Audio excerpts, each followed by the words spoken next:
આ સાધુના દર્શન કરીએ ત્યારે ખ્યાલ આવી જાય કેટલી સહજતા છે.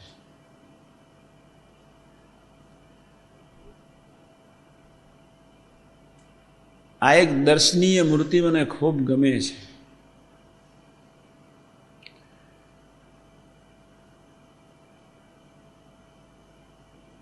સહજતાની સાથોસાથ કેટલીક ગરીબાઈ છે, અને ગરીબાઈની સાથોસાથ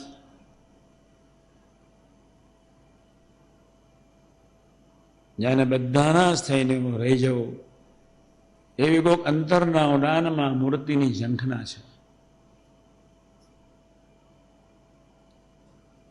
આ મૂર્તિ એવું કહે છે કે મારે તમારી પાસે કોઈ અપેક્ષા નથી.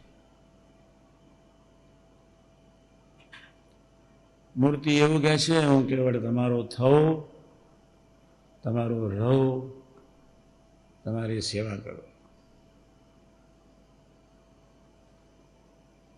બહુ ધ્યાનપૂર્વક મૂર્તિને નિહાળજો.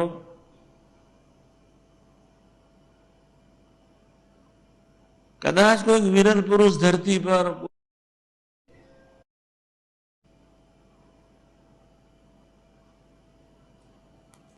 અને આની આંખ આપણને એક અંતરના ઉડાનમાં કંઈક એની ભાવના એવી સમાયેલી છે. ક્યારેક કોઈક ન થઈ જવું, કોઈ અપેક્ષાનો છાંટો આ મૂર્તિના ફેસ આખા શરીર પર દેખાતો નથી.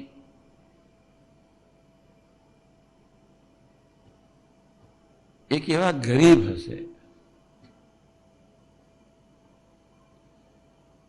જેની જેટલી ગરીબી તેટલો તેનો સંબંધ. શું નથી આ મૂર્તિમાં?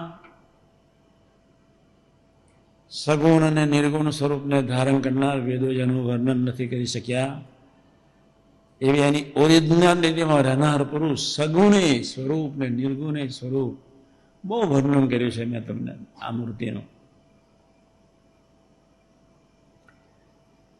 જળ ચેતન જેને લઈને ચેતન, પ્રકૃતિ જેને લઈને લીલીછમ, પ્રાણી માત્રનું હલનચલન જેને લઈને, અને છતાં વ્યક્તિ એક માનવ જેવી માનવી સાથે માનવ થઈને રહીને કોઈ અપેક્ષા ના રાખી, એના દાસત્વની કલ્પના કરવા માટે આપણી પાસે શબ્દો નથી, વિચારો નથી. વિચારો થંભી જાય એવું એનું દર્શન છે. મારે તમને એક જ વાત કરવી છે.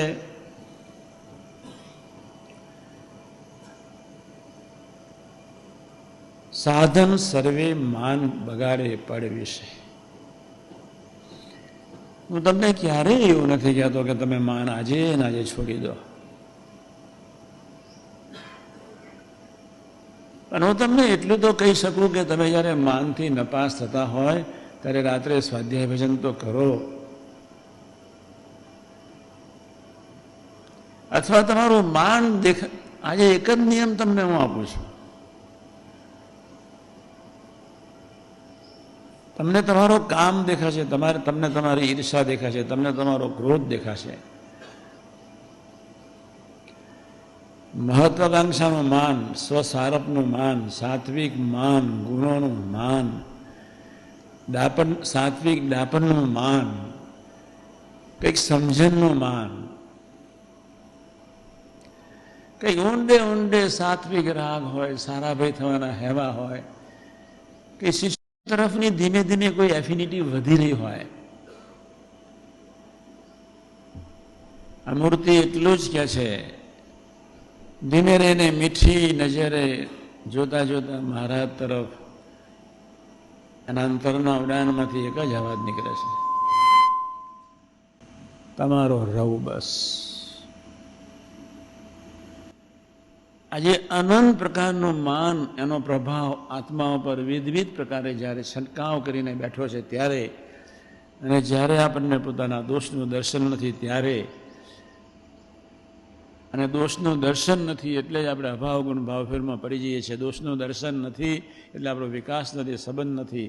દોષનું દર્શન નથી એટલે ડેસ્ટિનેશન ક્લિયર નથી. યોગીજી મહારાજની જ્ઞાન ગરીબી એ મહાપ્રસાદ હતો માનવ જાતિના સાધકો માટે. આ જ્ઞાન ગરીબી ધારણ કરીને બેઠા છે એ માનવ સાધકો ઉપર પરમ કૃપા છે. અમને નથી સમજાવું, ફરી સમજાવીશ. એ છલકાય નહીં, એ છીછરો ન બને, એ ચંચલ ન બને, એ ઉતાવળો ન થાય. શાંતિથી દર્શન કરતો જ રહે, કરતો જ રહે, કરતો જ રહે. ઠંડક જાય જ નહીં, મીઠાશ જાય જ નહીં, નેચરાલિટી જાય જ નહીં. આપણે અંતરથી પ્રાર્થના કરવી છે બાપાના ચરણે. આજે ભગવાન સ્વામિનારાયણ મધ્યના સારદ્રશમાં કહ્યું છે, સારંગના 10માં કહ્યું, એટલી કડક વાત હું તમારી આગળ નહીં મૂકું, હજુ થોડી લાયકાતને વધવા દો. ગીતાનો જ્ઞાની પણ પ્રકૃતિ સરખું આચરણ કરે. પૂરું થઈ ગયું.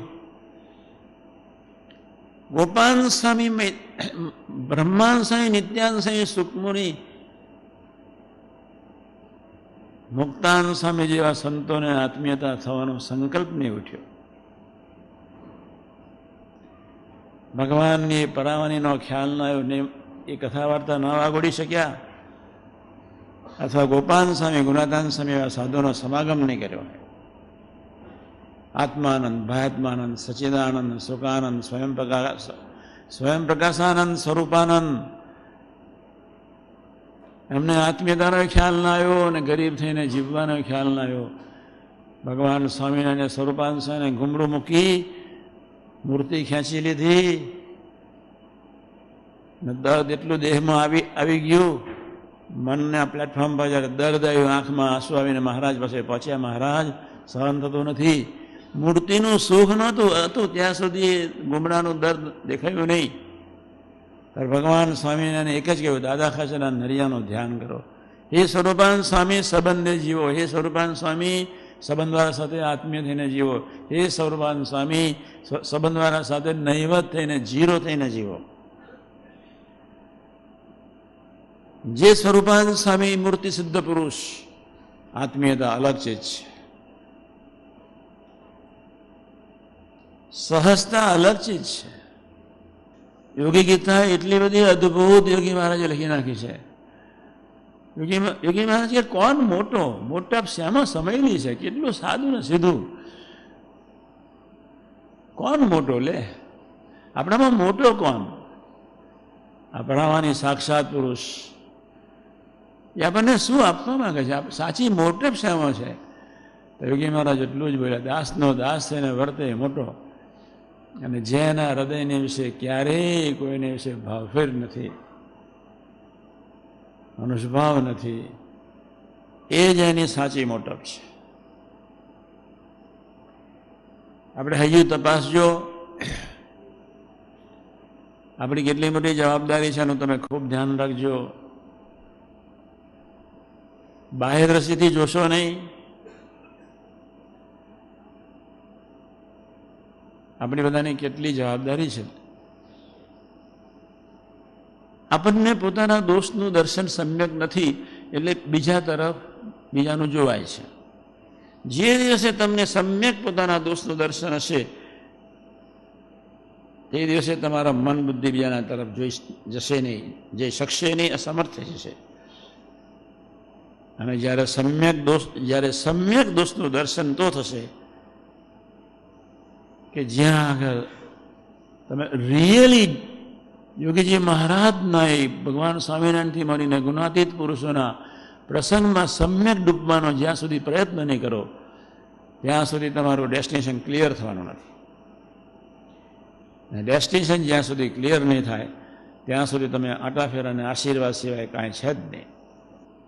યોગીજી મહારાજને પૂછ્યું, સ્વામી તમે બધાને ગુરુ કેમ કહો છો? સ્વામીજી છઠ્ઠા ધોરણમાં ભણેલો માણસ, કોઈ દિવસ સંકલ્પ જ ઉઠે નહીં. ઇવન ડબલ પીએચડી હોય તો બી એને આ જવાબ આપતા ના આવડે.